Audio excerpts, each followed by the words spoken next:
Hey guys, welcome to Patreon. This is my first Patreon video, and it's going to be called Masonic Diversion Tactics. Now this is hard to come by. The Freemasons don't want you seeing this stuff. So, but I found it and I'm going to read it to you. So sit back and enjoy. Okay, the Freemasons have frantically removed Masonic diversion tactics from every single corner of the web. Apparently, the Masons have even 404'd entire websites just because a copy of Masonic diversion tactics was on it. Okay, so here it is. Masonic diversion tactics. Number 1. Hear no evil, see no evil, speak no evil. Regardless of what you know, don't discuss it. Especially if you are a public figure or lodge official. If it's not reported, it didn't happen. And you never have to deal with the issues.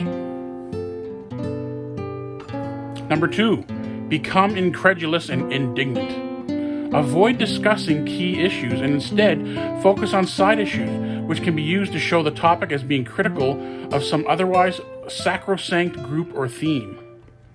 This is also known as the "how dare you" gambit.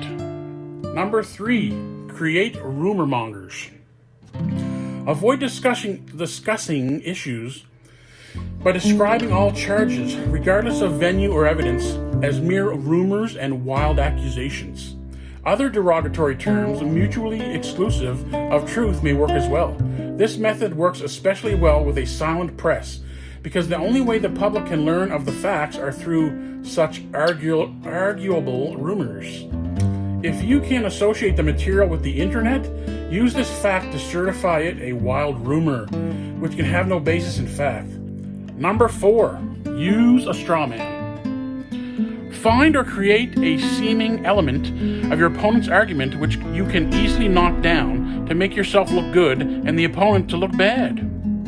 Either make up an issue you may safely imply exists based on your interpretation of the opponent's argument / situation, or select the weakest aspect of the weakest charges, amplify their significance, and destroy them in a way which appears to debunk all the charges, real and fabricated alike, while actually avoiding discussion of the real issues. Number 5, sidetrack opponents with name-calling and ridicule.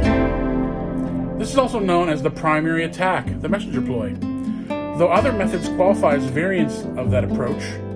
Associate opponents with unpopular titles such as kook, right-wing, liberal, left-wing, terrorist, conspiracy theorist, radical, militia member, bigot, racist, religious fanatic, crazy person, slanderer, sexual deviant, and so forth.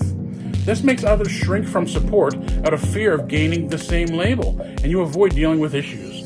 Number 6, hit and run. In any public forum, make a brief attack on your opponent or the opponent position and then scamper off before an answer can be fielded, or simply ignore any answer. This works extremely well in online and letters to the editor environments, where a steady stream of new identities can be called upon without having to explain criticism reasoning. Simply make an accusation or other attack, never discussing issues and never answering any subsequent response, for that would dignify the opponent's viewpoint. 7, question motives. Twist or amplify any fact which could be taken to imply that the opponent operates out of a hidden personal agenda or other bias. This avoids discussing issues and forces the accuser on the defensive. Number 8, invoke authority. Claim for yourself or associate yourself with authority and present your argument with enough jargon and minutia to illustrate you are one who knows. And simply say it isn't so without discussing issues or demonstrating concretely why or citing any sources. Number 9, play dumb. No matter what evidence or logical argument is offered, avoid discussing issues with denial they have any credibility, make any sense, provide any proof, contain or make a point, have logic, or support a conclusion. Mix well for maximum effect. Number 10. Associate opponent charges with old news, a derivative of the strawman. Usually in any large-scale matter of high visibility, someone will make the charges early on, which can be or were already easily dealt with. Where it can be foreseen, have your own side raise a straw man issue and have it dealt with early on as part of the initial contingency plans. Subsequent charges, regardless of validity or new ground uncovered, can usually then be associated with the original charge and dismissed as simply being a rehash without need to address current issues. So much the better where the opponent is or was involved with the original source. Number 11. Establish and rely upon fallback positions. Using a minor matter or elements of the facts, take the high road and confess with candor that some innocent mistake, or in hindsight, was made, but that opponents have seized on the opportunity to blow it all out of proportion and imply greater criminalities, which just isn't so. Others can reinforce this on your behalf later. Done properly, this can garner sympathy and respect for coming clean and owning up to your mistakes without addressing more serious issues. Number 12. Enigmas have no solution. Drawing upon the overall umbrella of events surrounding the crime and the multitude of players and events, paint the entire affair as too complex to solve. This causes those otherwise following the matter to begin to lose interest more quickly without having to address the actual issues. Number 13. Alice in Wonderland logic. Avoid discussion of the issues by reasoning backward with an apparent deductive logic in a way that forbears any actual material fact. Number 14. Demand complete solutions. Avoid the issues by requiring opponents to solve the crime at hand completely, a ploy which works best for items qualifying for rule number 10. Fit the facts to alternate conclusions. This requires creative thinking, unless the crime was planned with contingency conclusions in place. Vanishing evidence and witnesses. If it does not exist, it is not fact, and you won't have to address the issue. Number 17, change the subject. Usually in connection with one of the other ploys listed here, find a way to sidetrack the discussion with abrasive or controversial comments in hopes of turning attention to a new, more manageable topic. This works especially well with companions who can argue with you over the new topic and polarize the discussion arena, in order to avoid discussing more key issues. Number 18, emotionalize, antagonize, and goad opponents. If you can't do anything else, chide and taunt your opponents and draw them into emotional responses, which will tend to make them look foolish and overly motivated, and generally render their material somewhat less coherent.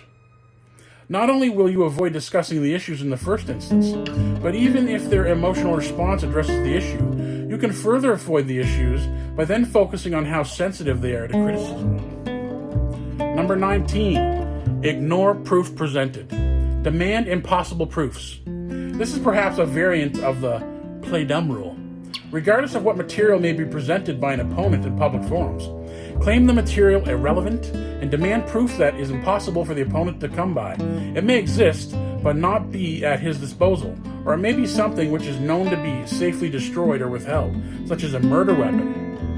In order to completely avoid discussing issues that may require you to categorically deny, be critical of media or books as valid sources, deny that witnesses are acceptable, or even deny that statements made by government or other authorities have any meaning or relevance.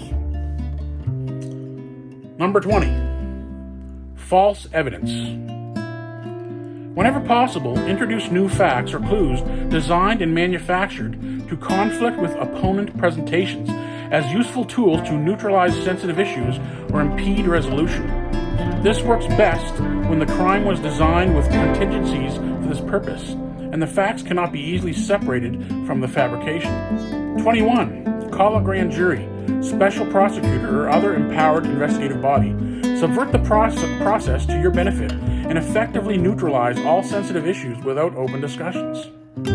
Once convened, the evidence and testimony are required to be secret when properly handled. For instance, if you own the prosecuting attorney, it can ensure a grand jury hears no useful evidence and that the evidence is sealed and unavailable to subsequent investigators. Once a favorable verdict, usually this technique is applied to find the guilty innocent, but it can also be used to obtain charges when seeking to frame a victim. is achieved, okay, the matter can be considered officially closed. Number 22, manufacture a new truth. Create your own expert group, authors, leaders, or influence existing ones willing to forge new ground via scientific, investigative, or social research, or testimony which concludes favorably. In this way, if you must actually address issues, you can do so authoritatively. Number 23, create bigger distractions. If the above does not seem to be working to distract from sensitive issues, or to prevent unwanted media coverage of unstoppable events, such as trials, create bigger news stories, or treat them as such to distract the multitude. Number 24, silence critics. If the above methods do not prevail, consider removing opponents from circulation by some definitive solution so that the need to address issues is removed entirely. This can be by their death, arrest and detention, blackmail, or destruction of their character by release of blackmail information, or merely by proper intimidation with blackmail or other threats. Number 25, vanish. If you are a key holder of secrets or otherwise overly illuminated, and you think the heat is getting too hot, to avoid the issues, vacate the kitchen. Okay guys, that is Masonic diversion tactics. Thanks for watching. Okay guys, so this video is going to be released on Patreon first, and then afterwards I'll release it on YouTube. So if you guys want to see it before the people on YouTube see videos, then go join my Patreon. The link's down below. Press the like button, subscribe, comment, guys, and have a good day, okay? Peace out.